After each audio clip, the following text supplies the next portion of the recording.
Welcome to Sacred Echoes of India. In this segment, we explore the historical background of Kashmir, a region with a rich historical heritage located in the northernmost part of the Indian subcontinent. Kashmir has a long and complex history.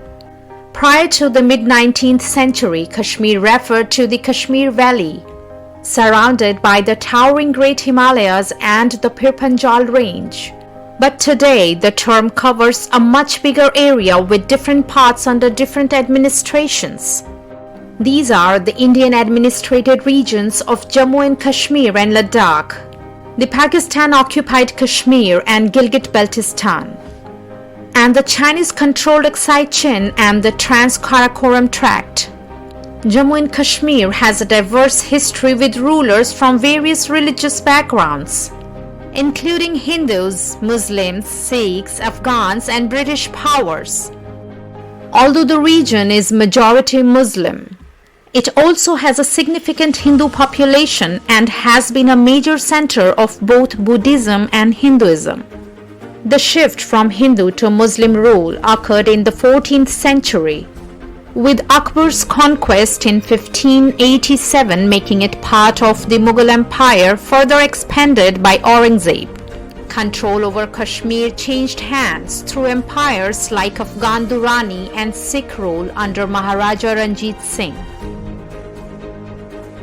The British defeated the Sikhs in 1846, making Kashmir a princely state under the Dogra dynasty. Maharaja Gulab Singh's Treaty of Amritsar with the British East India Company gave him control over Kashmir and surrounding areas. Jammu and Kashmir remained a princely state under the Jamwal Rajput Dogra dynasty from 1846 to 1947, with limited autonomy under British control. During the 1947 partition of British India, Maharaja Hari Singh faced a critical decision. Despite being a Hindu ruler in a predominantly Muslim region, he initially aimed for independence and offered options to both India and Pakistan on August 12, 1947. Pakistan accepted, and India's response led to significant regional developments. This context highlights the complexities and tensions that unfolded during the partition era. In 1947, India proposed a plebiscite to determine the wishes of the people of Kashmir, with figures like Sheikh Abdullah backing India's values of secularism, democracy, and pan-Indian nationalism, fostering confidence in winning the plebiscite.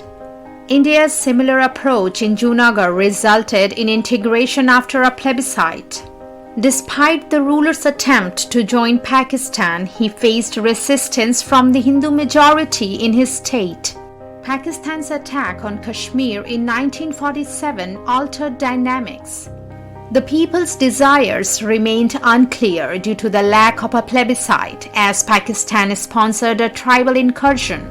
Pashtun riders took control, prompting Maharaja Hari Singh to seek India's help through the instrument of accession in exchange for a plebiscite when conditions stabilized. Indian armed forces countered the raiders, initiating the First Indo-Pak War. While India regained control, a portion remained under Pakistan. Sheikh Abdullah's leadership in Jammu and Kashmir was marked by pro-referendum views, leading to his dismissal and the state's accession to India in 1957. The Kashmir issue fueled conflicts between India and Pakistan in 1947, 1965, 1971, and the 1998 Kargil War. China's involvement complicated matters, annexing Aksai Chin. The situation became more complex after the 1962 India-China War and Pakistan's transfer of Shaksgam Valley to China. After the Parliament of India repealed the Article 370 of the Indian Constitution in 2019 and passed the Jammu and Kashmir Reorganization Act, which contained provisions that dissolved the state and reorganized it into two union territories, Jammu and Kashmir in the west and Ladakh in the east. The area has witnessed a period of relative peace and is progressing steadily on a path of development. The complex history of Kashmir reveals a rich and varied past of diverse cultures, rulers, and aspirations that have molded its current situation. The struggles, conflicts, and quests for identity have given it a distinctive character that echoes across boundaries. As the region moves forward, its journey remains a proof of the persistent human spirit, a sign of the dedication to peace and the hopes for a brighter future. Thanks for joining us today on Sacred Echoes of India. If you enjoyed this content, don't forget to like, subscribe, and hit the bell icon for more insightful videos.